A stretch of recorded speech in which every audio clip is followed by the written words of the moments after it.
Um, dois, três, podcast no ar. Sejam todos muito bem-vindos. Eu me chamo Lucas. Estamos aqui mais uma vez, juntamente com a Larissa e o Taferna, começando mais um episódio. Se você está aqui pela primeira vez, seja bem-vindo. Se você já conhece o canal, sabe como funciona, né? Curte, compartilha, manda para os amigos, para as amigas. Se você está escutando a gente no Spotify também, é isso aí, compartilha, manda para a galera.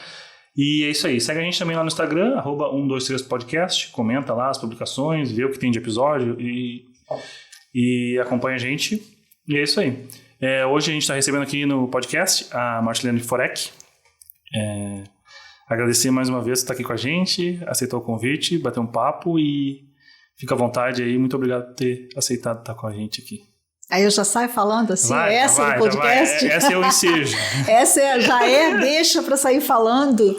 Então, eu sou a Marcilene Forec, como o Lucas falou, moro aqui em Gravataí há 7 anos e sou jornalista, sou doutora em educação, com ênfase em estudos culturais.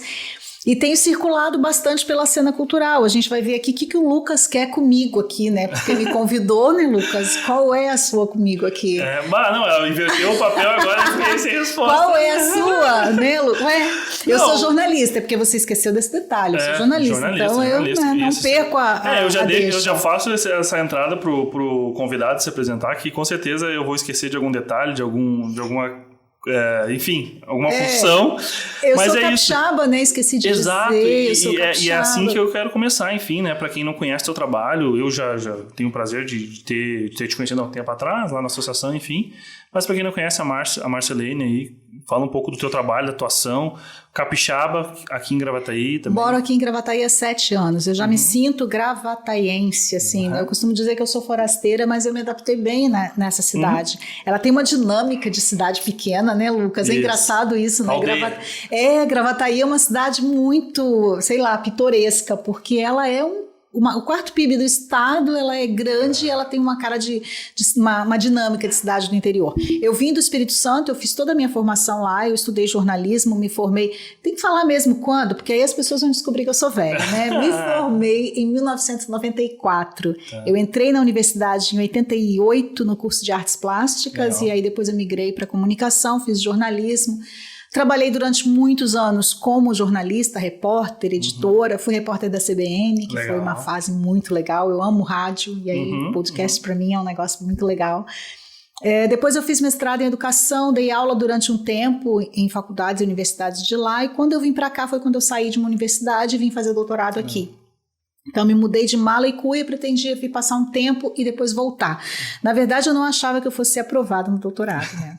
Ele o doutorado da URGS na educação é de muita excelência, ele é um dos melhores do país. Eu pensei, não vou ser aprovada nesse negócio, conheço ninguém. E aqui, quem é esta pessoa? Mas aí, enfim, entrei, fiz nos estudos culturais e aí comecei a me aproximar da área da cultura também. Então, além da comunicação, eu incorporei entre as minhas áreas de interesse, de estudo, né, a cultura. Sim. E Gravataí, é engraçado que as coisas vão se encaixando. Não sei se você acredita nisso, Lucas, que o universo vai conspirando, encaixando as coisas. 100%.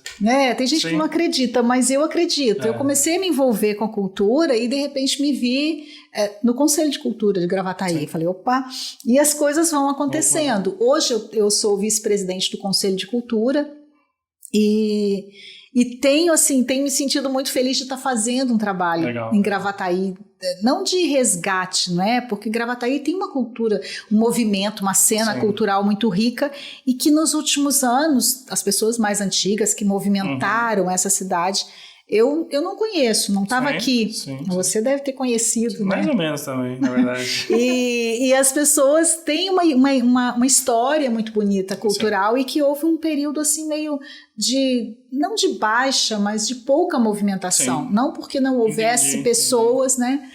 E as coisas estão acontecendo de novo, assim, legal, né?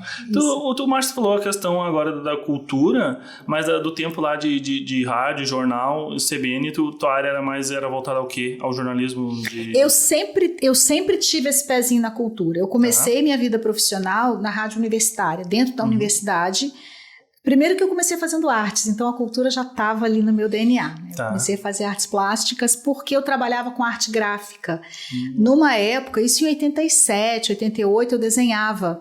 Então não tinha esses programinhas, não tinha Canva, gente. Como é que a gente fazia? Era lápis, pincel, caneta, e aí tinha que apresentar uma logo para o cliente. Aquilo tinha que ser desenhado e pintado com giz de cera e botava um papelzinho, sabe? Para o cliente ver, sabe? Era uma coisa bem rudimentar mesmo. Então foi nesse período, né? Então meu pezinho na cultura já era dali. Aí eu migrei para o curso de jornalismo, depois eu estava na metade do curso de artes plásticas e não era exatamente o que eu queria, eu fui para o jornalismo. E em seguida comecei a estagiar na rádio universitária. Nessa época eu trabalhava com decoração, eu projetava móveis, eu fazia desenhos técnicos também. Eu sempre fui meio multi, assim, sabe? Sim, multidisciplinar, assim. Sim. Até hoje eu faço, os móveis da minha casa fui eu que desenhei e tal. A porta, grade, tudo foi eu que faço. E aí eu fui pro jornalismo e fui estagiar na rádio universitária. E lá na rádio universitária eu fiz de tudo lá. Eu fazia programação musical, eu fiz locução, eu montava cartuchinhos, que eu não tinha computador, né, gente? A vida de vocês é muito fácil. Fazer podcast hoje, fazer rádio hoje, é muito fácil, você não tem ideia. A gente tinha que fazer uma vinheta e aí eram uns cartuchos desse tamanho, enormes, que você montava com aquelas fitinhas, sabe? E aí tinha um corte, tinha um hiato ali, você tinha que cortar aquilo com estilete, emendar. Eu fazia de tudo lá. E então, depois eu comecei a trabalhar como repórter, coordenei a equipe de estagiários, aí fiquei tanto tempo lá que depois eu passei a ter os meus estagiários. E eu tinha um programa cultural, que era o Chá das 5. O Chá das 5 era um programa de entrevistas que a gente fazia sempre às 5 horas da tarde, uma vez por semana. E a gente sempre dava um jeito de entrevistar os artistas que iam na cidade e os próprios artistas da cidade. Então, eu fiz algumas entrevistas muito legais, tipo Ney Matogrosso. Sério? Mas Geraldo Azevedo, na Rádio Universitária. Na Rádio Universitária. Geraldo Azevedo, Xangai, umas entrevistas muito legais. O Belchior, a gente entrevistou o Belchior, então era esse programa chamado Chá das 5. Quando a gente não tinha entrevistas, a gente montava algumas coisas, não é? Com músicas que levavam, por exemplo, Chico Buarque nunca conseguia entrevistar, mas aí tinha os produtores musicais que levavam, eu trouxe o CD novo do Chico pra gente, aí eu montava toda uma coisa com trechos de entrevistas do Chico que a gente catava e montava aquilo tudo. Era complicado, que massa. Era difícil, mas era bom, foi uma fase. Então assim, esse meu envolvimento com a cultura é antigo. Na verdade, né? eu achei que era um pouco mais distante, mas estava totalmente conectado já. Totalmente. E aí depois na CBN eu fiz um programa chamado Diversão e Arte, que era uma agenda cultural, isso na CBN, mas eu sempre fui repórter, né? Na CBN eu era repórter. E aí eu fiz esse programa chamado Diversão e Arte. E depois, quando eu dei aula, eu sempre, de uma certa maneira, a cultura esteve envolvida, porque eu trabalhava com jornalismo, não é? E aí escrevia algumas coisas para cadernos de cultura. Legal. E na docência lá na universidade, dava aula de comunicação? Eu dei aula de redação jornalística, impresso, né, que é a minha área que... o rádio e o impresso sempre foram as minhas áreas tanto que hoje eu escrevo, e assim, é uma das coisas que eu faço, inclusive profissionalmente, né? Sim. Eu acabei de produzir agora um material para a Secretaria Estadual de Direitos Humanos lá do Espírito Santo. E é um material eu produzi, foram 280 páginas de conteúdo relacionado aos direitos humanos, 10 módulos, temas diferentes, né? Então teve sustentabilidade, meio ambiente, direitos humanos, como, né, LGBT e direitos humanos, violência contra a mulher, tudo direitos humanos. Então foram capítulos de que vão ser usados nos centros de referência de juventude, nas escolas. E aí eu acabei de produzir, então eu tenho um fôlego assim para escrever. Isso vem da minha época do impresso, né? Que eu trabalhei em jornal impresso. Não, e é louco tu pegar essa transição na própria dinâmica do jornal, né? E até perguntar pra eles como tu enxerga isso, né? Essa questão do impresso, tu acha que perdeu tempo? Não... O impresso está acabando, né? Já acabou, né? E eu digo assim... Os jornais estão falidos, né, Lucas? Exato. E essa própria questão do escrever, que tu estava comentando e eu estava refletindo, o jornal impresso tá indo cada vez mais. Então já não se lê, me lembro do meu pai, domingo de manhã, com aquele baita jornal, lendo de cabo a rabo, né? Hoje, se a galera lê um título, 2 títulos, é muito, né? O próprio comportamento do leitor mudou, né? Na verdade, tem umas pesquisas da Câmara do Livro, de alguns institutos aí, eles fazem todo ano, e os números mostram que não se lê menos, né? Que se lê muito, porque na internet a gente lê muito. A questão é o tipo de leitura que se faz e a qualidade disso. Porque na internet você tem um hiperlink, né? Então é muito difícil você pegar um texto e você ler. Um texto de 2.000 caracteres, por exemplo, que é uma página de um livro. O livro deve ter 2.000 caracteres, uma página de um livro. Esses 2.000 caracteres na internet, você tem trocentos hiperlinks ali. Você lê uma palavra e você clica e você... essa coisa do navegar... dinâmico, né? As coisas ficam mais fragmentadas. Se a gente pensar, isso é algo que hoje a gente pensa assim, aos fragmentos. Parece que há uma dificuldade de você pensar de forma mais holística. Você vê tudo fragmentado. A gente vê isso nas discussões, né? Como são rasas, né? Sim. Principalmente quando envolve política, né? Com certeza. Pô, é tudo muito raso, assim. E tem tudo a ver, né? Muito, muito fragmentado. E o pensamento, ele fica fragmentado, ele fica... pensado, né? Como a gente falou, não se vê uma visão um pouco mais sistêmica, um pouco mais holística, né? Isso maluco, né? É tudo muito... eu não gosto muito de colocar as coisas, Lucas, assim... hoje, antes era melhor do que hoje. Até porque quando a gente pensa em termos de cultura... Hoje não pode ser pior do que era, porque hoje a gente reflete, a gente vive as condições que a gente tem, não é? Então as condições são essas. O digital não vai sumir, a gente não vai voltar. Os jornais estão desaparecendo, essa é a verdade. O primeiro a ter experiência, o JB, o Estadão, acabaram, depois voltaram com suas versões impressas. Agora lá no Espírito Santo, por exemplo, a Gazeta, que é um jornal bem tradicional, acabou com sua edição impressa. Então, isso gera mudanças muito grandes, não é? Quando eu fui trabalhar na universidade, na última universidade onde eu trabalhei antes de vir para cá, nós tínhamos um jornal laboratório. Isso sempre foi uma tradição dentro dos cursos de jornalismo, ter o jornal laboratório, porque o impresso era o suprassumo do jornalismo. Sim. Impresso e TV. O rádio sempre foi o patinho feio. Sempre foi a paixão de todo mundo, mas é o patinho feio, porque o rádio você, né, em termos de remuneração e até de prestígio também.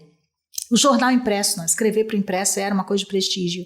E aí o jornal laboratório era algo muito visado. E eu fui coordenar esse laboratório. E não durou um ano, a gente teve que mudar. Criamos uma redação multimídia, levamos o impresso para dentro de uma plataforma, e aí criamos uma redação multimídia. Nós começamos essa experiência em 2011 nessa universidade. Então, na época não tinha nem WhatsApp ainda, mas a gente já sentia que não tinha mais como você fazer um jornal impresso descolado do rádio, da TV. A gente criou uma redação multimídia e começamos a trabalhar isso, reportagens com hiperlink. Então, eu faço um texto escrito, eu tenho vídeo, eu tenho áudio, sabe? Sim. É impossível também não acompanhar a dinâmica da evolução, como a gente comentou, do leitor, né? E até assim, né? Ainda se romantiza, né? É a questão mais romântica da coisa, do jornal e coisa, mas não adianta, para atingir população é o celular, é a internet mesmo. E é a TV, né? A TV, claro. Aliás, essa é uma coisa, Lucas, que assim, a internet ela permite algo que impensável, né? Ela mudou completamente a dinâmica da comunicação. Todos nós hoje, com o celular na mão, somos produtores de informação. Né? Que qualidade é essa? Sei lá, a gente pode questionar isso, mas todos nós. Então mudou muito aquela lógica da comunicação, que era um emissor, era um para todos, né? Que era uma produção centralizada ali para uma massa, que era a comunicação de massa, uma massa, que é aquilo que não se pode medir normalmente. Então você tem a audiência da televisão, você tem tantos milhões de telespectadores, mas são telespectadores de várias idades e tal, é muito difícil mensurar isso. Então, quando você muda e você vem com a internet e os blogs, começou mesmo com os blogs, né? E depois as redes sociais, todo mundo passou a ser produtor de conteúdo. Todo mundo, qualquer pessoa.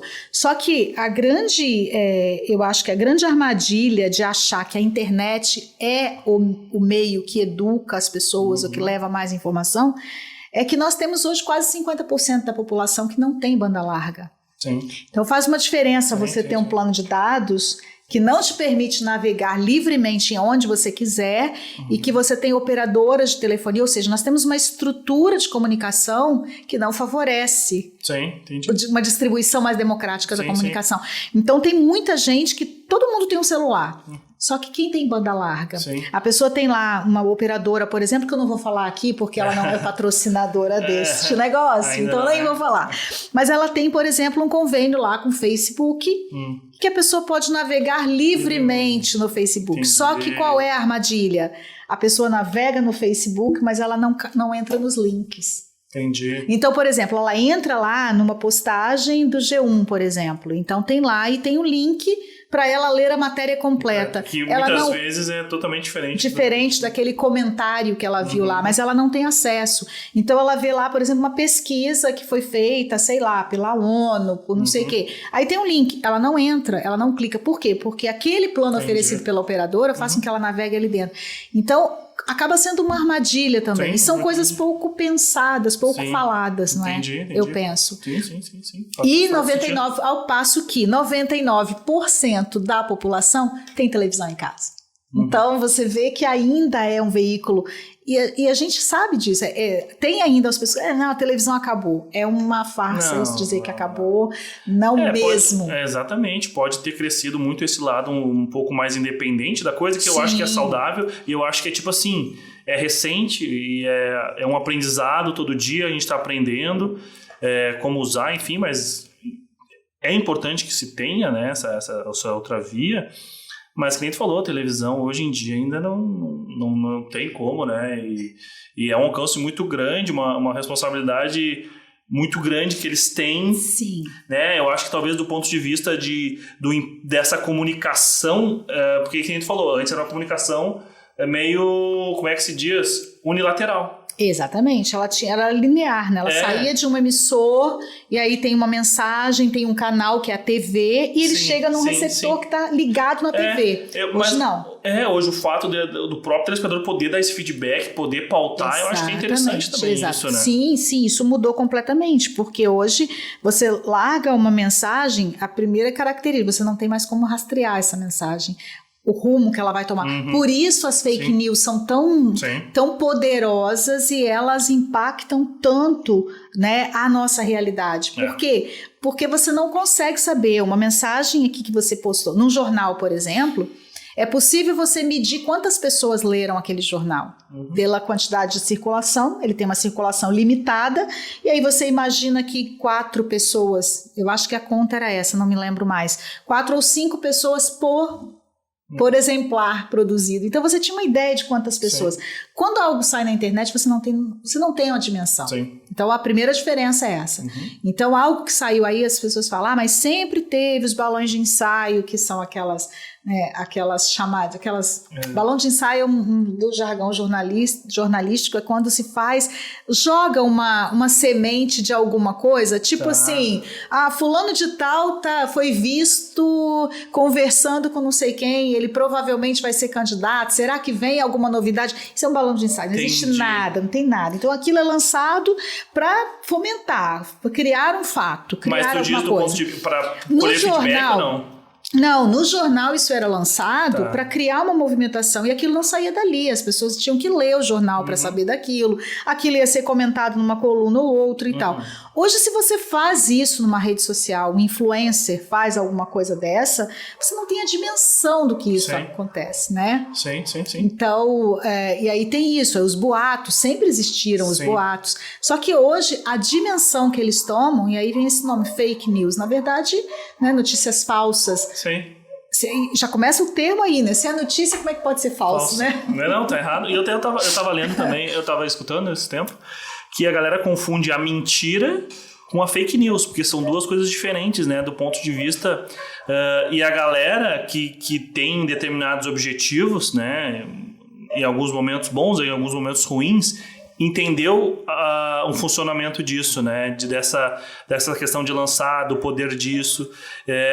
Eu vou dar um exemplo assim, que nem tu estava falando da questão da política. Eu vou dar um exemplo mais leve, né? Tipo futebol. O time está sem técnico. Então vai lá, eu vou num blog lá que tem uma boa audiência e falo assim, ó, o Inter vai trazer está para fechar com determinado técnico. Aí vai lá, bota isso na rede social, a galera comenta, não, beleza, coleta o feedback da galera, então esse aqui não vai ter. Então, se usado, né, a galera aprendeu a jogar esse jogo. Então, é a diferença da mentira e da fake news, que tem um outro objetivo, que é de... Na verdade, a fake news, ela tem o objetivo de criar mesmo... eu odeio essa expressão, mas assim, tem se trabalhado com essa expressão, que é a pós-verdade. Tá. É ridículo. O que é uma pós-verdade, né? É ridículo, mas a pós-verdade nada mais é do que uma mentira bem contada, sabe? E eu tô sendo bem simples aqui, até quem estuda isso vai dizer, pô, Marcelo, tá falando bobagem. Mas na verdade, o que acontece? Quando você hoje, por exemplo, quer ver? Um exemplo de pós-verdade, não é? A cloroquina. Isso ganhou uma força e um peso e circularam muitas matérias jornalísticas com pesquisas e tal que não existem. Sim. Pesquisas inventadas, né? Os médicos, fulano de tal, pesquisador da instituição, e aí inventa um nome russo para uma instituição, ninguém sabe que porra é essa. E aí aquilo circula como se fosse uma verdade. Sim. E a quantidade de pessoas que acredita nisso, né? A quantidade de pessoas que acredita que as vacinas provocam doenças, mesmo a gente tendo evidências de que, por exemplo, o sarampo acabou. Eu tenho 50... tem que falar, né? Não vou falar a minha idade, não. Chegou, parou. Mas, enfim, quando eu nasci, no ano que eu nasci, não existia ainda a vacina para o sarampo. Sim. Né? A minha irmã, que é 2 anos mais nova do que eu, quando ela nasceu, ela já foi vacinada contra sarampo. Eu tive sarampo. Então eu quase morri com 1 ano de idade, minha mãe contava isso, que eu fiquei internada com sarampo, então eu quase morri. Era uma doença que matava crianças até os 2 anos de idade, matava mesmo, muitas. Então a minha irmã foi vacinada e não teve sarampo. Então assim, tem evidências de lá para cá, todas as crianças, todos vocês aqui, né, foram vacinados. E outra, uma criança não é matriculada na escola se ela não estiver com cartão de vacinação em dia. E aí, como é que hoje nós temos um movimento de pessoas dizendo que a vacina adoece, que não querem vacinar e que invadiram a Câmara de Porto Alegre essa semana? Enfim, então você tem situações que isso é provocado, porque aí você tem uma rede. Porque a fake news não é um grupo de pessoas que resolveu contar uma mentirinha. Existe toda uma rede por trás, né? E que usa robôs para distribuir informações e que são práticas criminosas. Sim, esse é o termo, né? Esse é o termo, são práticas criminosas. E aí você tem toda essa situação que a gente falou, a de ser muita informação de muitos lugares diferentes, e você tem por outro lado, uma constituição de pessoas que favorece o individualismo. Hoje nós estamos muito mais individualistas do que éramos. Isso não é um juízo de valor, é uma constatação. Um fato. É um fato. Somos mais individualistas. É minha música, a minha rede social, o meu... Quando eu era adolescente, a gente se reunia com os nossos discos de vinil e depois, na época, ela tá rindo lá, essa criança não sabe nem o que é um disco de vinil, essa criança por trás dessa câmera. Então, a gente se reunia para ouvir música. Então, cada um levava os seus e a gente sentava ali, bebia alguma coisa e cada um botava as suas músicas. Era um compartilhamento, comunicação, né? Colocar em comum. Na verdade, etimologicamente, a palavra comunicação vem de comum, né? É colocar algo em comum. É muito mais do que compartilhar, é colocar em comum algo. E aí hoje a gente coloca cada vez menos em comum. Você bota o seu fonezinho de ouvido, você está ouvindo a sua playlist. A sua playlist. Não, o seu algoritmo que te indica as coisas que você... Seu algoritmo, exatamente. Aí tem um livro muito legal de um escritor americano, deixa eu me lembrar o nome dele, Elie Parisé, acho que é isso o nome, Elie Parisé, com um R no final, e que se chama A Bolha Invisível, o que o Facebook esconde de você. A bolha invisível, acho que é isso. Alguma coisa assim, o filtro invisível. Tá. O filtro invisível. E nesse livro ele fez um estudo, e é muito interessante, de 2013, eu acho, 2014 esse livro. Eu acho que tem versão em português. Tem porque eu tenho ele. E ele fala de como, do que essas bolhas, que a gente está na bolha, porque o algoritmo faz isso, então ele nos coloca ali numa situação em que as pessoas concordam comigo. Por isso a história da cloroquina. Exato. Porque você é um defensor disso, e aí todas as pessoas da sua rede acreditam nisso. Então, poxa, como assim isso não pode ser verdade? Se todo mundo está acreditando nisso. Sim, né? E então, isso a médio e longo prazo, ele tem um mal muito grande, né? Seja o caso da cloroquina que citou, ou até outra coisa aí que, sei lá, um pensamento, um comportamento ruim reforçado pela tua bolha, né? Exatamente. E até quando a gente... O racismo, o preconceito, ou seja, tudo hoje sempre existiu? Sim, nós avançamos muito, e as redes sociais e a internet têm um papel muito grande nisso, não é? Por exemplo, vou citar um exemplo de como existe um ativismo em rede que nos coloca diante de possibilidades que não existiam. Por exemplo, a questão da violência contra a mulher. Sim. Como nós avançamos nos últimos anos, porque os movimentos, e aí teve um boom, eu estudei isso no doutorado, aquelas hashtags, né, meu professor abusador, né, tem até um livro... meu amigo secreto. Então você cria, agora deu uma enfraquecida, mas os movimentos eles surgem ali e eles ganham um peso muito grande, que não tem cobertura da grande mídia. E aí acaba a grande mídia, essa de massa, ela vem no rastro. Ela pega porque o negócio está acontecendo ali nas redes sociais, ela tem que fazer. Muitas vezes no hype também do que o próprio movimento, esse individual, gerado pela sociedade, gerou esse barulho que fez, né? Então não é só individualismo, a gente tem exemplos ali, a Marcha das Vadias, que foi lá em 2010, eu acho que é a primeira. Eu participei em 2012 da Marcha das Vadias, lá em Vitória. Sim, e a Marcha das Vadias foi um movimento que ele é considerado para o movimento feminista mais dessa quarta onda, né, que é já esse das redes sociais, que nem é institucionalizado, mas tem já pesquisadoras falando nessa quarta onda do feminismo, e que ele foi um marco, porque foi quando invadiu mesmo, não é? Aquela hashtag Somos Todas Vadias, e aí começou a se questionar o uso das palavras. O que é uma mulher vadia? Por que os homens enchem a boca e as mulheres e dizem que uma mulher é vadia?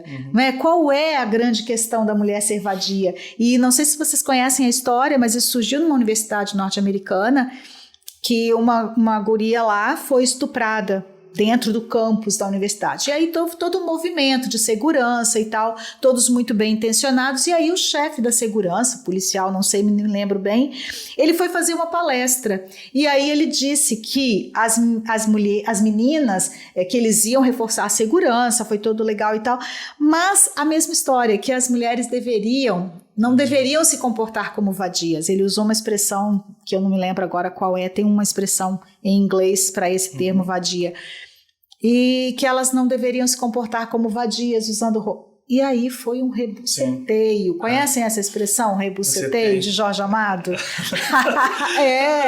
Jorge Amado tem essa expressão. Rebuceteio é uma confusão muito grande. Tem nos livros de Jorge Amado, ele fala disso. Tem o rebuceteio e tem uma outra que minha mãe adorava, mas essa eu não vou falar, não, porque eu não tenho coragem. Descaralhado já ouvi, mas rebuceteio é uma expressão que eu já vi em livros de Jorge Amado. E aí as mulheres fizeram uma movimentação muito grande, e aí elas fizeram essa Marcha das Vadias. Legal. E teve professoras, estudantes e até homens participando, né? Somos todas vadias, como assim? Sabe? A guria é estuprada e nós temos que O que é uma mulher vadia? Então as redes sociais foi o primeiro movimento assim considerado que teve esse ativismo em rede. Então não é só individualismo, né? As redes elas têm um propósito e elas nos levam muito a fazer essas manifestações. Mas por outro lado também, você acaba criando bolhas também, porque tem muitas mulheres que são contra o feminismo.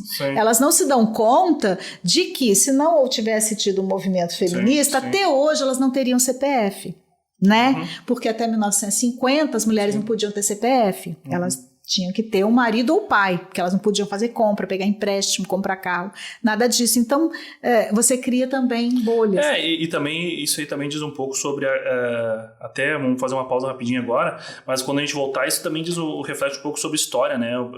E quando a gente vai perdendo esse lastro com a história, enfim, das coisas que aconteceram, a gente ou tende a cometer os mesmos erros, ou a ir para um caminho que talvez a gente sabe que lá atrás não era o melhor. Mas vamos falar um pouco disso depois do intervalo, a gente vai fazer uma pausa rapidinho e 1, 2, 3 a gente já volta.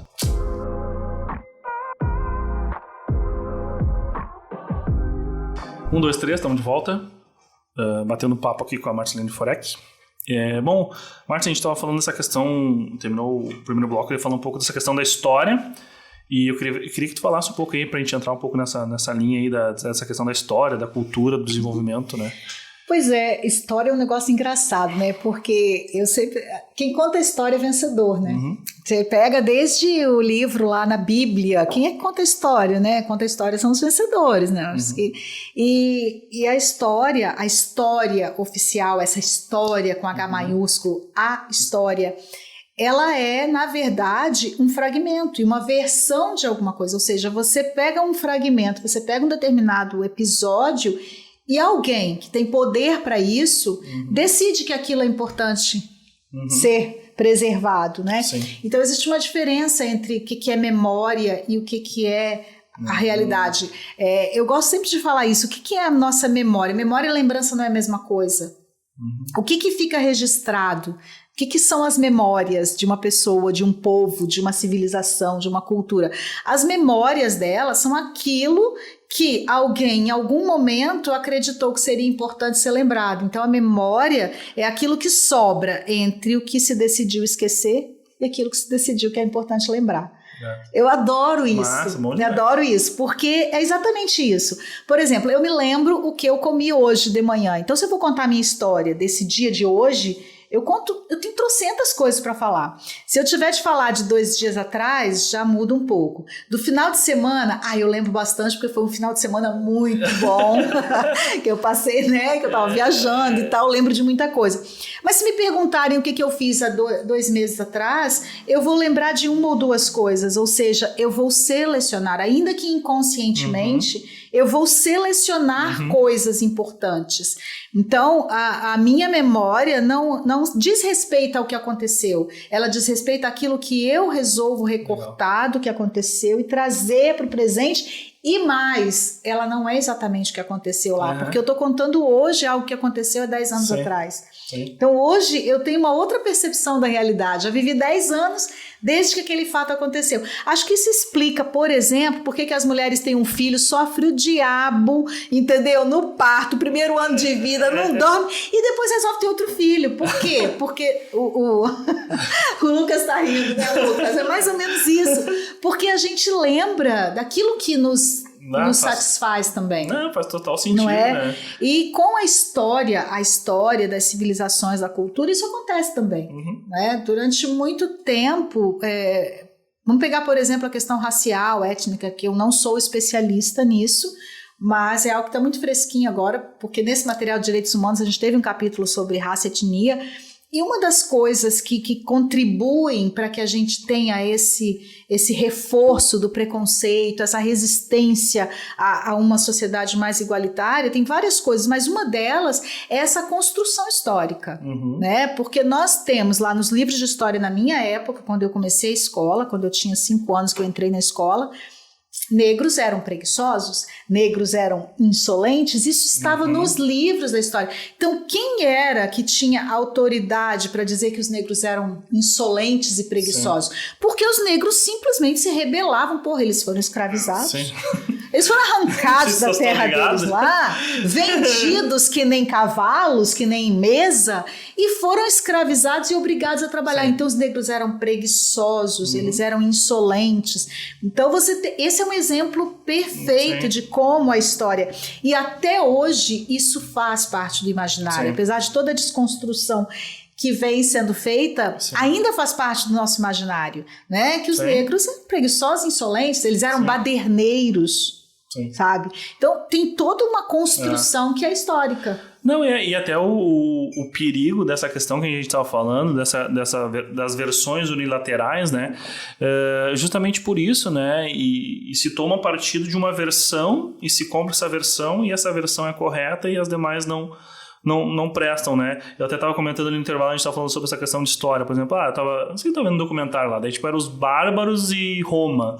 Só que, daqui a pouco os bárbaros eram pessoas que não estavam dentro do reino, simplesmente. Como só que os negros aqui no exatamente. Brasil. Só que eram pessoas... Quem contou a história, né? Foi Roma, as pessoas que venceram, tido como reis, grandes líderes, não sei o quê. E quantos outros líderes talvez tiveram ali, que talvez não tiveram a voz, não tivessem a oportunidade de falar. Então, é uma coisa bem legal da gente discutir, porque, se a gente vai resgatar a história, pega um pouquinho para trás, e eu até vou te perguntar isso. Tu acha que é propositalmente pouco difundido temas históricos, esse resgate da história é pouco falado, parece que não tem espaço? Por que eu digo isso? Porque parece que a gente está falando sobre a escravidão, falando sobre outros temas, parece que a galera esquece dessas coisas que aconteceram, né? Eu não acho que tenha menos espaço, Lucas, pelo contrário, eu acho que a internet, nos últimos anos, essa possibilidade de todo mundo produzir mais conteúdos, não é? Eu acho que a gente tem muito mais acesso a outros entendimentos sobre fatos históricos. E principalmente nesses movimentos, movimento negro, movimento de mulheres, movimentos de deficientes. Você quer ver uma coisa que aconteceu quando o Dória, João Dória é o nome dele, que é de São Paulo, né? Quando ele se elegeu a primeira vez, ele saiu com uma fala que foi foi péssima, mas dá para entender se a gente for resgatar lá na história por que ele disse isso. Ele disse que ele doaria todo o primeiro salário dele, ele doaria para a Associação das Crianças Defeituosas. Putz, né? Como assim crianças defeituosas? E aí foi uma gafe muito grande do Dória. Sim, depois ele se desculpou e tal. Só que se a gente for buscar entender por que o Dória falou isso, porque até 2002, se não me engano, era a Associação das Crianças Defeituosas. Por quê? Porque essa ideia da pessoa deficiente como um ser que também tem direitos universais, isso surgiu com a Declaração Universal dos Direitos Humanos em 1948.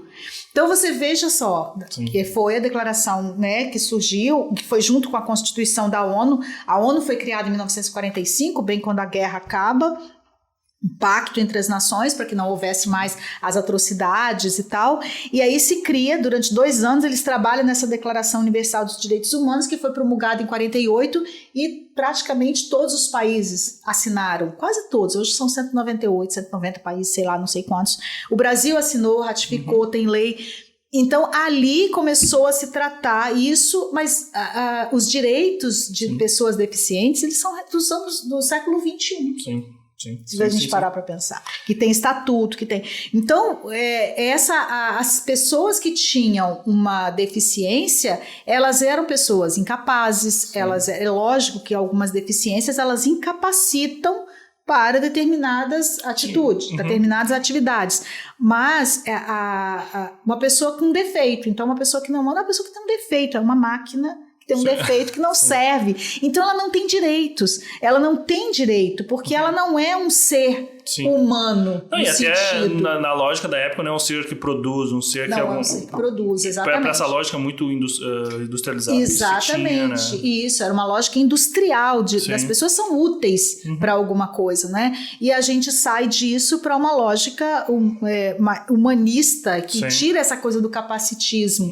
Então você começa a ver as pessoas a partir das suas limitações, sim, que elas têm, mas é dentro de um universo de direitos. Né? Então isso é uma questão histórica e é difícil, isso tem que ser trabalhado para que isso consiga ser consolidado com o tempo. Não, e é uma questão extremamente complexa, né, Márcia? E do jeito que a gente trata os temas de maneira cada vez mais superficial, e tu tem a didática toda para trazer a luz para o debate também, é importantíssimo, né? Porque eu não vejo como, e até talvez tu possa dizer pra gente, eu não vejo como, da maneira que tá o consumo de conteúdos, de conceitos, eu não consigo ver a galera se aprofundando, sabe? A galera buscando saber, porque tá tão pausterizado, que a gente comentou, tá tão rápido, tá tão superficial, qualquer tipo de discussão. Eu aqui, no podcast, sou um metido que eu meto opinião em quase todos os temas que vem aqui.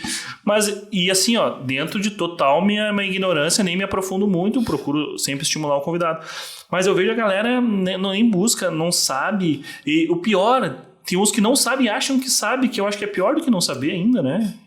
O que eu percebo hoje é que, e aí é uma das coisas que são complicadas na internet. Eu lembro que Humberto Eco, pouco antes de morrer, ele criou uma polêmica danada, e aí eu costumo dizer que Humberto Eco morreu de desgosto. Ele disse que a internet produziu um bando de imbecis, deu voz a um bando de imbecis. Isso foi uma polêmica e tal. Mas, na verdade, né, depois muita gente falou, e eu também interpretei nisso, por quê? O que a gente tem hoje é um fenômeno muito esquisito, Lucas, e muito nefasto, eu penso.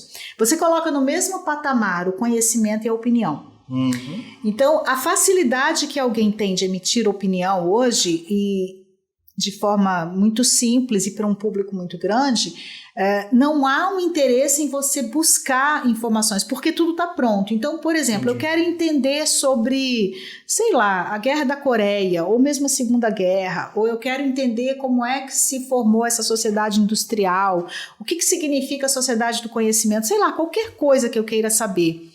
Eu não preciso fazer uma pesquisa. Eu não preciso, eu digito lá, Sociedade de Conhecimento, Segunda Guerra Mundial, apareceu a primeira coisa ali, eu pego aquilo ali e eu já sei.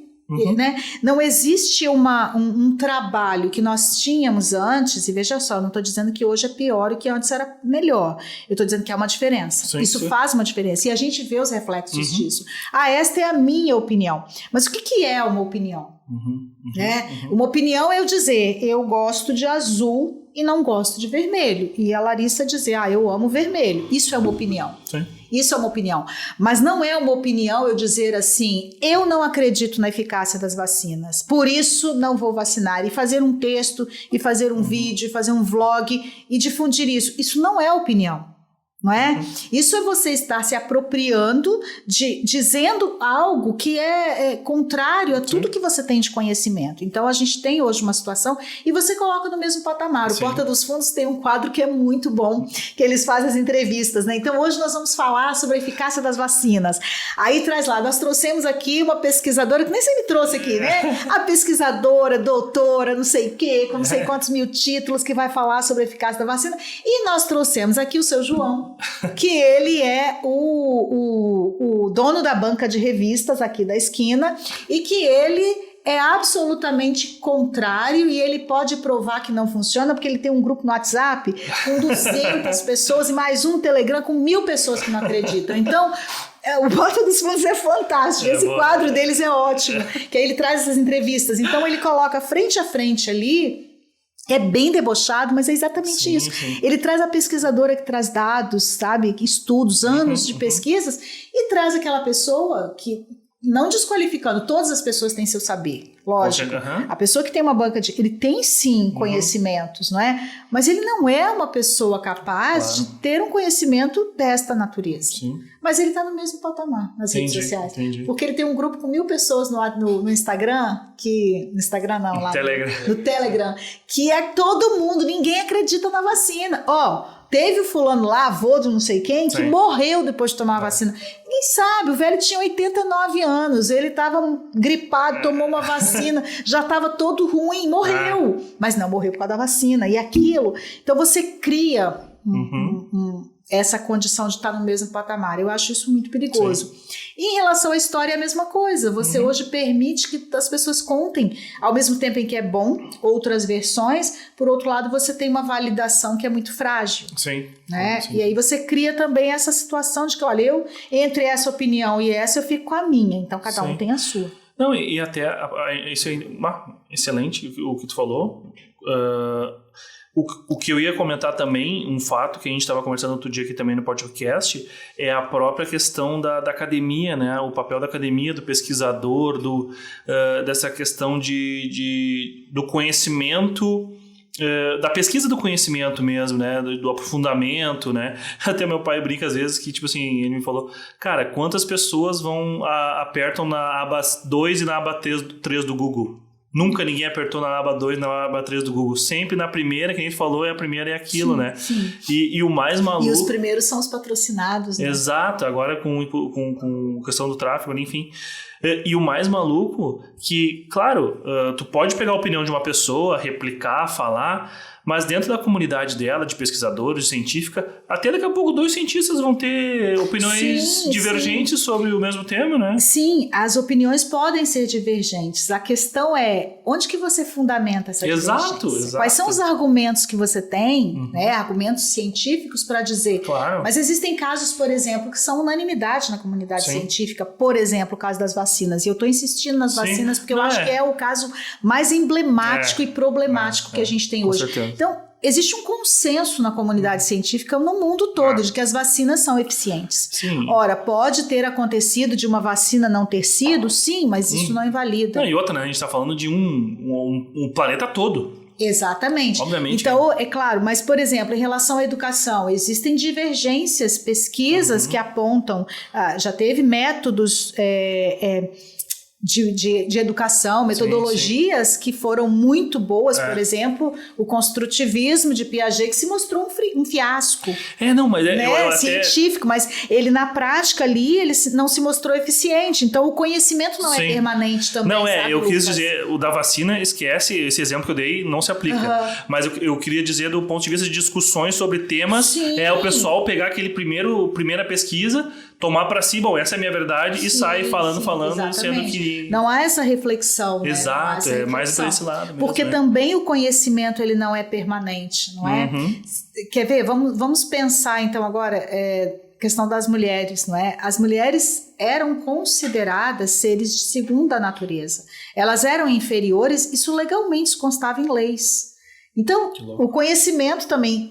Baseado em que tipo de conhecimento? Ora, é baseado num tipo de conhecimento que dizia que as mulheres eram seres inferiores porque elas tinham uma coisa chamada uma tal de histeria que vinha do útero e que estava relacionada à capacidade produtiva das mulheres, reprodutiva das mulheres. Isso é verdade, né? Você quer ver, por exemplo, outras questões que eram institucionalizadas.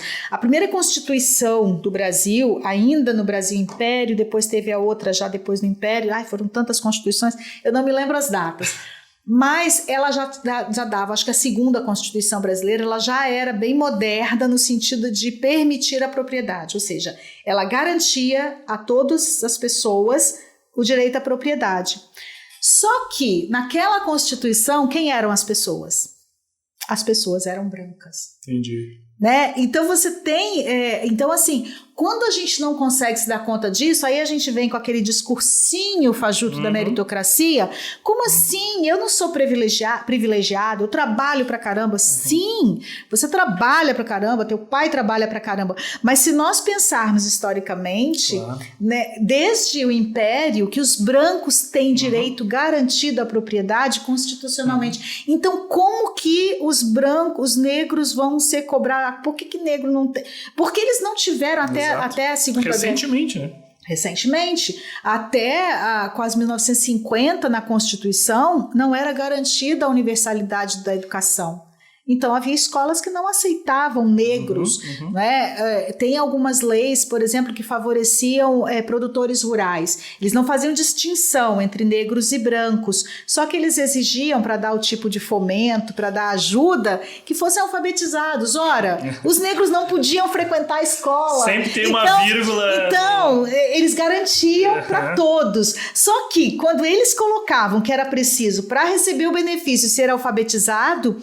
E aí você tinha uma situação em que os negros nunca haviam frequentado a escola porque não era permitido, porque eles não eram considerados pessoas, né, cidadãos. Então eles não frequentavam a escola. Então você criou uma relação ali desigual. Sim. Então como é que você diz, hoje negro... Não, porque todo mundo tem oportunidade. Hoje nós podemos dizer que universalizou-se a oportunidade, mas a gente sabe que elas não são as mesmas, né? Então, entender essas... Então, é isso, às vezes, eu penso que falta a gente discutir isso. Poucas pessoas sabem disso. Com certeza. Né? Que existia a lei que dizia que o marido podia matar a mulher em legítima defesa da honra. Isso era legal. Os juízes alegavam, não, ele matou em legítima defesa da honra. Putz... Então isso era legal, era aceito. Doca Street saiu livre, leve e solto depois de matar a Leila Diniz, porque o juiz alegou, né, que ele tinha matado Leila Diniz em função da honra, porque Leila Diniz era uma vagabunda. Né? Então, então, assim, a gente não conhece a história, esses fragmentos que Foucault diz que a história que a gente conhece, ela é linear, né? Ela começa aqui, ela tem datas e vai correndo no tempo. Michel Foucault, que é um filósofo francês, ele trabalha essa questão da história não a partir do que aconteceu. Então, não é o que aconteceu que importa para Foucault. O que importa para Foucault são as condições que permitiram que aquilo acontecesse. Então, por exemplo, a gente está muito focado hoje, vamos falar politicamente. Ai, adoro, gente, eu vou falar, vocês me desculpem, se não era essa, a desse 1, 2, 3, falei, pronto. Hoje nós estamos muito preocupados, né? Ora, como que aquela pessoa que eu não gosto de nomear ocupa a presidência da República? É ele, e aí o que ele faz, o que ele diz, o que ele... E a gente está bem pouco preocupado em entender quais foram as condições que permitiram que essa pessoa chegasse.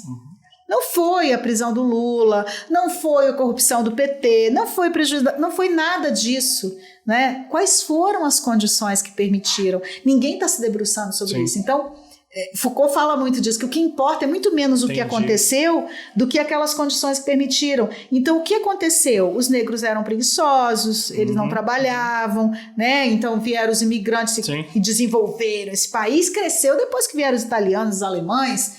Sim, mas porque os negros não tinham nem como trabalhar, eles não tinham direito à propriedade, eles não podiam frequentar a escola, eles não podiam ter terra, eles não podiam ter nada. Então, eles se juntaram aonde?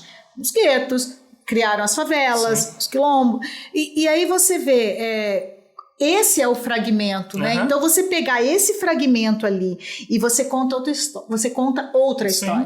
Então os negros deixam de ser insolentes e eles passam a ser resistentes. Eles tinham que brigar para comer.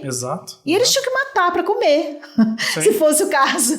Então você tem todo, é claro, a gente não pode ter os determinismos históricos apenas, porque culturalmente também vai se moldando, não é? Mas eu acho bem perigoso isso. E hoje esse discurso da meritocracia, ele é muito cruel. Ele é muito cruel. Não, tu foi perfeito nos teus comentários. E o mais maluco eu ainda falo que é uma coisa recente. São coisas recentes, de reflexo recente. Tu estava comentando que na tua escola lá a questão tinham coisas... Recente assim, né? Não, mas eu digo assim, olha só, porque geralmente a educação... Não, é recente, 30 anos, né? 40. Exato, porque a educação ela tem esse impacto, né? Esse eco a médio e longo prazo ali, né? Tu aprende o costume, as coisas, e tu vai aplicar ali na vida adulta, claro, se tu não mudar o pensamento, e eu acho que realmente é o início de uma mudança, eu acho, assim, né, com a internet usada da maneira correta, para o bem, com a divulgação desses conceitos, né, a gente aqui acredito que também tem um papel aqui no podcast também, eu acho interessante, né, abrir um espaço para o pessoal falar, a galera que está assistindo a gente, escutando no Spotify também, e eu acho muito massa. Vamos fazer mais uma pausa, Márcia, e depois vamos falar sobre uns outros temas aí, que eu sei que tu domina. Cultura, economia criativa, esses temas aqui que é bem massa também. Então, 1, 2, 3, a gente já volta rapidinho.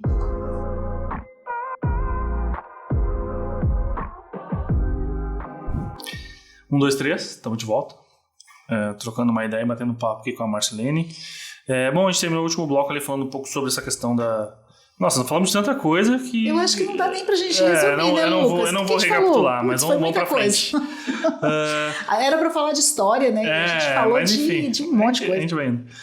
Vamos falar um pouco desse lance de cultura, que eu sei que também que tu... A gente deu umas pinceladas quando a gente falou de história, mas falar um pouco mais de cultura, que é... o teu mestrado e teu doutorado é voltado para isso ou não? O doutorado, sim, nos estudos culturais. Estudos culturais.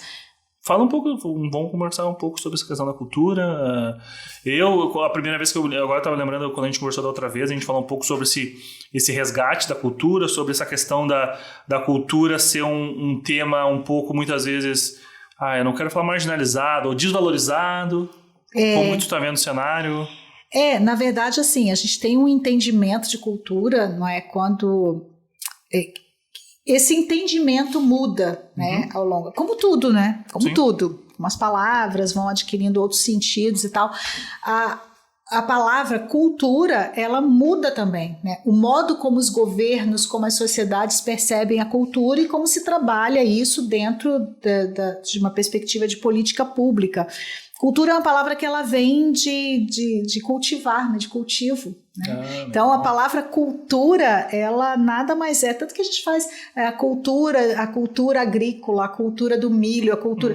Cultura nada mais é do que um cultivo. Né? Ela vem do cultivo, essa palavra surge no contexto agrário. Ela surge no contexto agrário, né, de cultivar a terra, é o ato de você plantar e cultivar. Então a cultura, nesse sentido que ela foi adquirindo ao longo, né, se transformando, e as palavras surgem dessa maneira. Se a gente pegar, eu adoro isso, eu tive um professor no doutorado na URGS que se chama Alfredo Veiga Neto, cara, é uma das pessoas mais inteligentes que eu conheço. Ele é filósofo, ele é teólogo, ele é tudo, assim, sabe? E ele gosta, e ele é formado em letras também, e ele gosta muito dessa coisa da origem das palavras, da etimologia. Então, em todas as aulas dele, ele sempre trazia a origem, porque ele diz que faz a gente pensar sobre de onde vem essa expressão e de como elas vão se transformando. E o objetivo dela, né? O trabalho, por exemplo. Trabalho é uma palavra que a origem dela, ela vem, eu não vou me lembrar agora qual é a palavra, o latim, que ela era um instrumento de tortura. O trabalho deriva de uma palavra que nomeava um instrumento de tortura. Por que eu estou falando isso? Porque isso é cultural. A cultura, então a gente tem alguns entendimentos, né? Nós podemos entender a cultura, e que é algo um pouco ultrapassado, mas que ainda permeia muito o imaginário da gente, que é a cultura como manifestação artística, como manifestação de artes, por exemplo. Então a cultura é a música, a cultura é o espetáculo, é o teatro, é também manifestação. Mas a cultura, no entendimento mais dos estudos culturais, por exemplo, mais contemporâneo, a cultura é aquilo que nos constitui enquanto seres humanos. Não existe possibilidade de humanidade fora da cultura. Então, quando você pensa, todo mundo é artista, a cultura é só para artista. E essa é uma perspectiva que a gente vê muito. Gastar dinheiro com cultura com esse bando de artista. Na verdade, cultura é o modo como nós vivemos, é o modo, inclusive, como nós percebemos a cultura. Como nós percebemos, por exemplo, hoje, que artista é um bando de vagabundo que não quer trabalhar, viver, como é que os bolsominions falam? Pendurados nas tetas da Rouanet. Cara, isso é demais, entendeu? Por quê? Quem fala isso não consegue entender nem como funciona o mecanismo de financiamento da cultura no Brasil, que a Lei Rouanet é um mecanismo de apoio de empresas privadas por meio de isenção fiscal, que é o mínimo de isenção, né? Tem toda uma história. Então a cultura, ela Gilberto Gil disse uma vez uma frase que eu sempre gosto de repetir, não sei se eu falei da última vez aqui, que eu estive aqui, que ele diz que cultura são todos os nossos gestos, né? Quando ele foi ministro da cultura. E ele dizia isso por quê? Porque cultura o que nós estamos fazendo aqui é cultural. Estamos aqui gravando um podcast, estão me filmando ali, eu já pedi pelo amor de Deus para não me colocar de perfil, porque eu acho péssimo. Então, por quê? Porque isso é rádio, né? Podcast nada mais é do que rádio, é fazer rádio, isso a gente fazia, só que evolui de tal maneira que hoje você pensa em fazer rádio com uma câmera ali filmando e transmitindo isso na internet. Então, a cultura é isso que a gente faz, é o que a gente vai transformando, é o que nós vamos cultivando. Então, nós temos hoje uma situação que ela nos coloca diante de um desafio, que é o quê? Entender cultura como atividade econômica. Que é algo muito mais, não recente, né? Isso já desde a década de 80, já se entende isso com alguns movimentos, mas a cultura como uma atividade econômica, né? Essa ideia do artista talentosíssimo e que morre pobre, que tem que mendigar e com pires na mão pedindo, isso ainda é muito presente. E aí a gente diz cultural, né? A gente não joga tudo na cultura, mas tudo que nós construímos é cultural. Essa coisa de achar o professor chato, estava aqui nos bastidores falando, né? Que o tema chato. Então, o modo como a escola é produzida. A escola, ela foi desenhada no modelo da fábrica da prisão, né? A escola foi desenhada no modelo de prisão. Se você observar, como é que são as escolas? Elas são prédios com corredor no meio, salas de um lado e de outro, portas com gradezinha, porque você chega e observa, não é assim? Acho que algumas escolas já estão rompendo um pouco com isso, mas esse é o modelo. Você tem geralmente um pátio que toca uma sirene, hora do recreio, tanto que os professores ainda usam, e eu já ouvi isso, vocês que são mais jovenzinhos aí, vamos soltar os alunos mais cedo. Não é isso? Vamos soltar os alunos mais cedo, não é isso, gente? Olha, ele lembrou, tá vendo? Vamos soltar, porque é uma expressão. Então, é a prisão. Então, você tem, geralmente, a sala da diretora fica num lugar bem estratégico, onde ela observa tudo, no pátio principalmente. Você tem as pessoas vigiando, então você tem horário para ir no banheiro. Ou seja, é a lógica, exatamente. A escola é uma instituição criada com a lógica da prisão. Então, com o sentido de você criar, você moldar as pessoas para uma sociedade que estava sendo formada num determinado momento histórico e você precisava domar essas pessoas. Então, como que você faz isso? Por meio da educação. Então, você começa... A escola surge junto com a infância, né? Não existia infância. A infância é uma invenção moderna, né? A infância não existia. Então, quando eu digo que tudo é cultural, é isso, não existia infância. Sim. A criança mal começava a andar, ela já ia para a roça, ela já ia trabalhar. Sim. Que louco isso. As mulheres oitocentistas, elas odiavam amamentar. Elas não amamentavam. As burguesas, elas tinham os filhos e entregavam para as amas. Sim. As crianças, inclusive, muitas eram levadas, ficava 2, 3, 4 anos, voltava aos 6 anos de idade, às vezes tudo desdentada, doentes, desnutridas, muitas morriam. Isso é histórico, gente, isso é histórico, isso existe. Então, essa coisa da amamentação hoje, isso é uma construção. Sim. É uma construção a partir do momento que se entendeu que as mulheres tinham... Precisava-se ter crianças mais saudáveis, porque elas seriam os adultos mais saudáveis, eles estariam preparados, porque eles precisavam trabalhar, né, numa indústria. Precisava de mão de obra e não estava precisava de mão de obra. Exatamente. Então, se a gente pensar, claro, eu estou sendo bem rasteira, né, tem muitos detalhes no meio disso, não é assim. Alguém inventou, a partir de hoje, a mulher vai amamentar. Não é isso. É algo que se constrói culturalmente. E que tu falou, até pela lógica da época... Para um determinado objetivo, esse é o modelo que a gente vai fazer, porque esse modelo vai servir a nossa lógica, o nosso objetivo aqui, né? Então, a cultura, ela tem o poder de transformar, de naturalizar atitudes, gestos, pensamentos. Se nós pensarmos, por exemplo, ao fim da Segunda Guerra, né? Não tinha homem para trabalhar nas fábricas, estavam todos na guerra. E aí, o que acontece? As mulheres têm que trabalhar. Só que quando acaba a guerra, vai fazer o quê? Aquele monte de homens com as mulheres trabalhando. Aí as mulheres sempre... Então, começa-se todo um movimento discursivo, e aí ele é de várias frentes. Médico, da comunicação, da psiquiatria, que as mulheres que trabalham, elas adoecem mais. Começa-se todo um discurso para levar de volta as mulheres para casa. Para o seio familiar. Então, ela passa a ser aquela peça mais importante para a manutenção da família. Então, a cultura, ela vai se construindo nesses movimentos. E passa a ser natural. Num determinado momento, passou a ser natural que as mulheres ficassem em casa cuidando das crianças e os homens estivessem trabalhando. Hoje a gente está vivendo um momento diferente. Por exemplo, depois do Código Civil, em que passou a se trabalhar com a ideia de guarda compartilhada, hoje já é muito comum casais separados e que as crianças não ficam com a mulher, ficam com o pai. É muito comum isso hoje. Tem sido, não tão, mas já é comum acontecer. E isso tem sido encarado com naturalidade. Homens que trocam fralda, que levam no médico, levam na escola.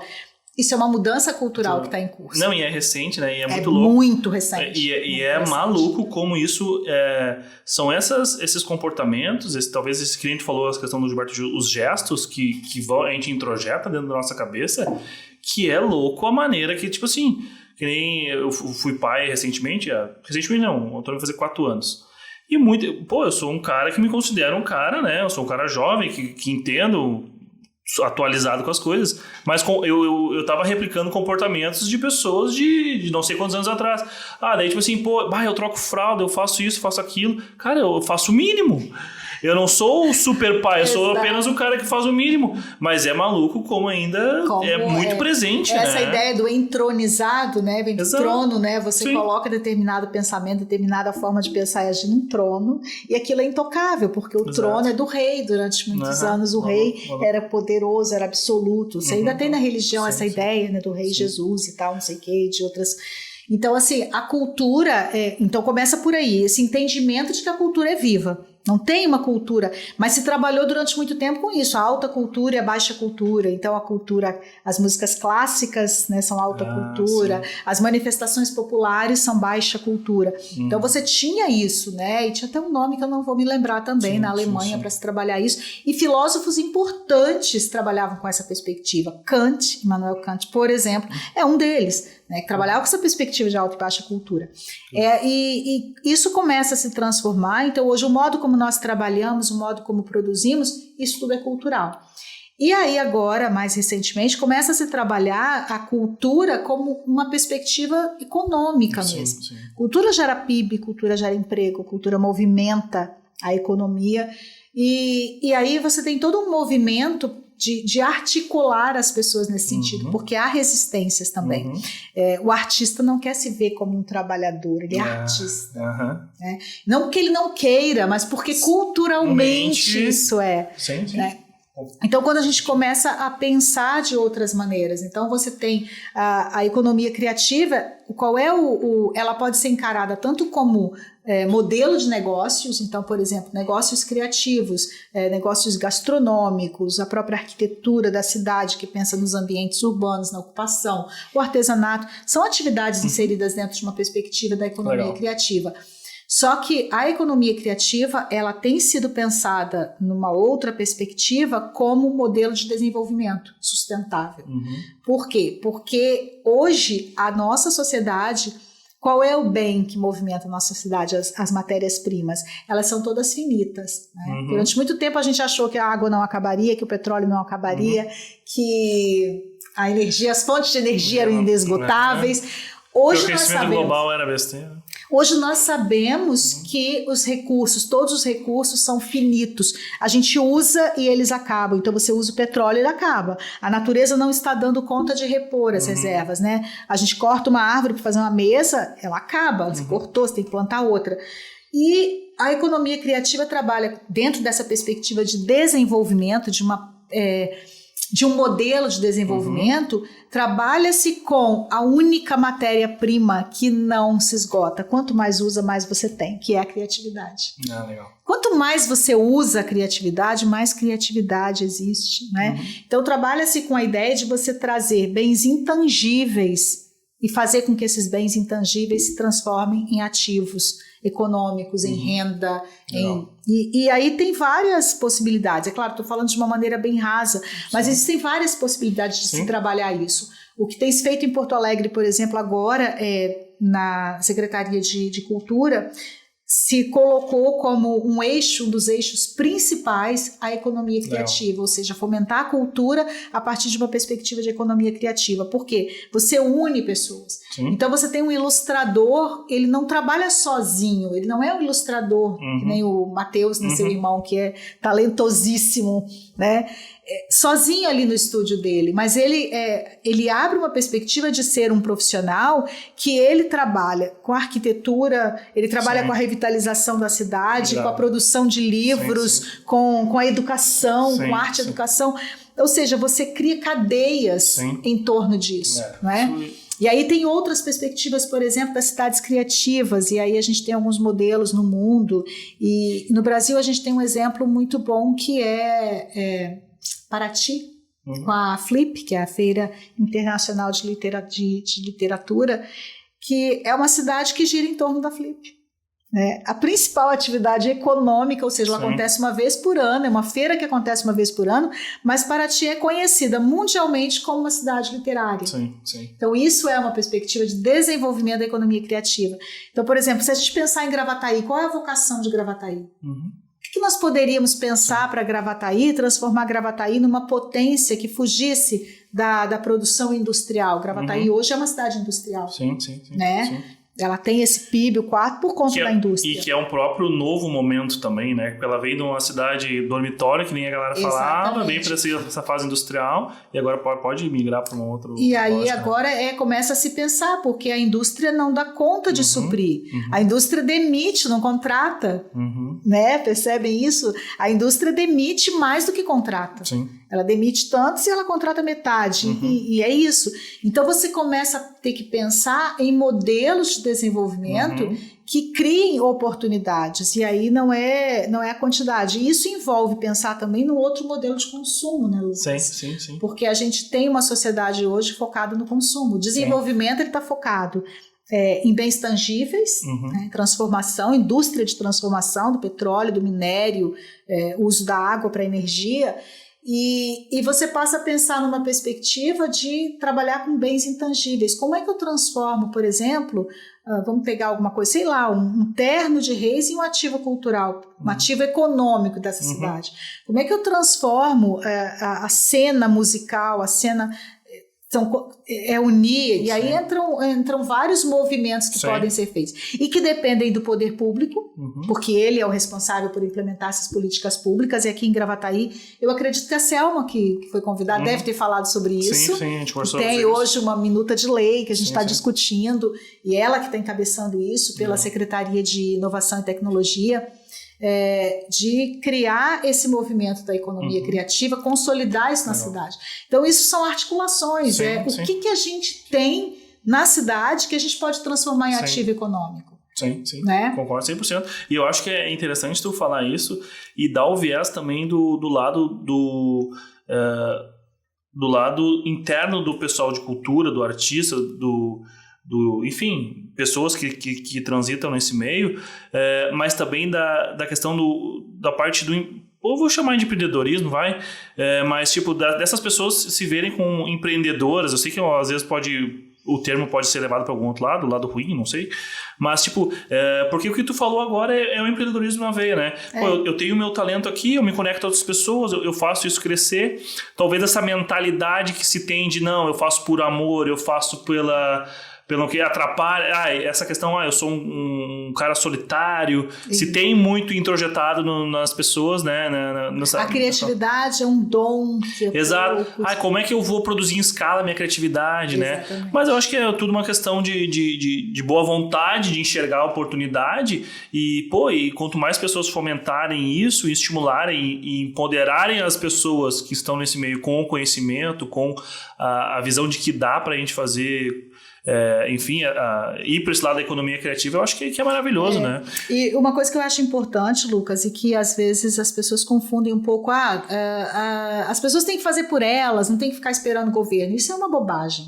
Isso é uma bobagem, porque a gente vive em sociedade, a gente tem uma estrutura de governo e que ela é responsável, sim, por criar essas condições para que esses projetos e essas propostas. Então, cabe, é uma parceria, sabe? O poder público tem que ter política pública de fomento, de incentivo, e esses incentivos não saem diretamente, muitas vezes, dos cofres públicos, mas existem até de encontrar, de fazer os convênios para encontrar as fontes de financiamento.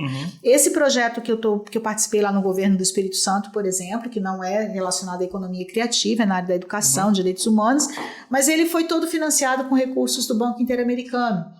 Então, existe um projeto e ele vem via recursos do Banco Interamericano. Então, os governos, eles têm como buscar os recursos. Sim. Então, mas precisa ter... Né? Exatamente. Os fundos, eles têm como ser alimentados, sabe? De várias maneiras. Então, tem multas de trânsito, tem impostos, ou seja, é uma questão de uma articulação entre as pessoas que produzem, né, e que têm esse bem intangível para produzir coisas, e também o poder público instituindo políticas públicas para poder abraçar isso. Não é? Porque também essa ideia de que nós sozinhos conseguimos, só nós, sociedade civil sem o governo, isso é uma bobagem dessa gente que acha que né, que é o fim do Estado. Eu não acredito nisso. Eu acho que algumas coisas o Estado não tem que ter certos paternalismos, mas até porque a gente muda, né, mas o Estado é responsável, sim, por fomentar, por articular, por apoiar, por possibilitar, por criar um ambiente, né, possível de que as coisas aconteçam e até para a criatividade. Né? Sim, com certeza, com certeza. Não, ótimo, é isso aí mesmo. E que legal que a gente, de alguma maneira, aí, conseguir passar para o pessoal essa visão, né? Passar esse conhecimento, né? Que a gente estava até brincando ali, que é um conhecimento, a gente fala meio informal, vai fazendo, mas tem muito conteúdo extremamente relevante aí para a galera, né? Márcia, a gente está se encaminhando um pouco já para o final do programa. Eu não sei se tu quer falar mais alguma coisa, algum tempo. Nossa, já falei tanto bastante, que eu achei que tá com dor de cabeça. Acho que é isso. Não, mas eu queria agradecer, né? Você publicamente, assim, por ter me convidado. Esses espaços são muito legais. Uma última coisa que eu queria falar é que eu tô junto com... A gente está produzindo agora, não sei quando vai sair, provavelmente pro ano que vem. O meu desejo é trazer para Gravataí. Ele tá rindo ali, porque eu sempre tenho uma ideia no fim, né? Junto com uma amiga minha, que ela é coordenadora do curso de comunicação na Universidade Federal de Juiz de Fora. E nós vamos fazer agora, estamos montando uma pós-graduação em economia criativa. E para lá, que vai ser online, mas está sendo chancelada vai ser chancelada. Espera, a gente está pensando em criar ainda, estamos criando, mas ainda não foi feito ainda todo o trâmite e tal. Nós vamos criar a proposta e apresentar. E eu tenho a ideia, a minha vontade, o meu desejo é trazer isso para Gravataí. Então, sabe, achar isso, essa parceria, sabe, com uma instituição e tal, enfim. Ótimo. É uma ideia que... Não, é uma excelente ideia. Não, e até eu tô falando que isso é no final, mas eu acho que até foi depois que a Marcelene veio aqui que a gente teve essa ideia. Que a gente criou um bloco no final, uma parte final, que é 1, 2, 3 indica. Aí o 2, 3 indica? Daí o convidado, que está aí do outro lado, indica um filme, um livro, materiais de leitura, personagens que se inspiram. É isso aí, daí tu deixa pro pessoal. Pode ser um filme. Eu assisti agora recentemente, acho que ele não é tão novo, ele deve ter uns 2 anos, que é uma produção espanhola. Eu tenho assistido muitos filmes fora desse circuito, assim. Eu assisto, geralmente eu assisto um filme por dia, né? Eu sou meio maluca. Eu não consegui, durante esse período que eu estava trabalhando nesse projeto lá dos direitos humanos, porque eu não consegui, eu nem dormia, né? Então, imagina ver filme. Eu não dormia. Mas é um filme, uma produção espanhola que se chama Viver Duas Vezes. E ele é uma história muito interessante. É ao mesmo tempo uma comédia, um drama, e que ele conta a história. O personagem principal, não me lembro agora o nome, mas é um ator famoso na Espanha, e ele é um cara já de 70 anos e ele começa a ter Alzheimer. E ele já é viúvo e ele decide que ele vai procurar a primeira namorada dele, a primeira paixão da vida dele quando ele era adolescente. E ele quer fazer isso agora. Ele já está perdendo a memória e aí a filha dele fica doida, não quer. E é uma história, ela é engraçada e ao mesmo tempo é dramática. E aí ele resolve procurar essa mulher. E aí ele sai com a neta. Ninguém quer ir com ele quer ir sozinho, pega um carro velho e resolve atravessar a Espanha para ir atrás dessa mulher. E é uma história fantástica, porque ela nos mostra muito essas escolhas, né? Ela fala de uma forma muito leve, esse filme mostra as escolhas que a gente faz na vida, os desejos que a gente tem, como que as pessoas se sentem diante da iminência da morte e principalmente diante de uma doença que ultimamente tem sido muito, muito comentada, que é o Alzheimer. Então ele diz que ele precisa ir antes que ele se esqueça dela. Né? E aí eu não vou contar o filme, não vou dar spoiler do final. E o mais legal desse filme, que eu achei fantástico, é que tem uma adolescente, que é a neta dele, que embarca na aventura com ele, e eles se odeiam, os dois, mas eles vão desenvolvendo uma afinidade, um amor entre eles, que é muito legal. É divertido, é sensível, é tudo.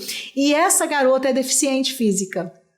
E é mesmo, não é uma personagem deficiente. A guria, a atriz é deficiente. Eu achei isso fantástico, sabe? E aí mostra também essas dificuldades dela, né? As questões dela, adolescente, com uma deficiência. Muito bem. Viver Duas Vezes, disponível na Netflix. Viu? Assistam, eu amei. Show de bola, é isso. Márcia, agradecer a presença, então. Vamos indo pro final, agradecer a galera que ficou com a gente aí até o final, escutando, assistindo. Valeu mesmo, obrigado. Obrigada a vocês. Obrigada, crianças. As crianças. Essas crianças aqui. E é isso aí, galera. Curtam os outros episódios aí que tem no canal, tem no Spotify, compartilhem também. Comenta E é isso, segue a gente também lá no Instagram, @123podcast. Redes sociais da Marcilene. @MarciForek. Forek escreve FORSCHI no Instagram e no Facebook. Tá, beleza. Tá aí, vai aparecer aqui na tela também. E é isso aí, gente. Então a gente espera vocês no próximo episódio. 1, 2, 3, até a próxima. Valeu. Até mais.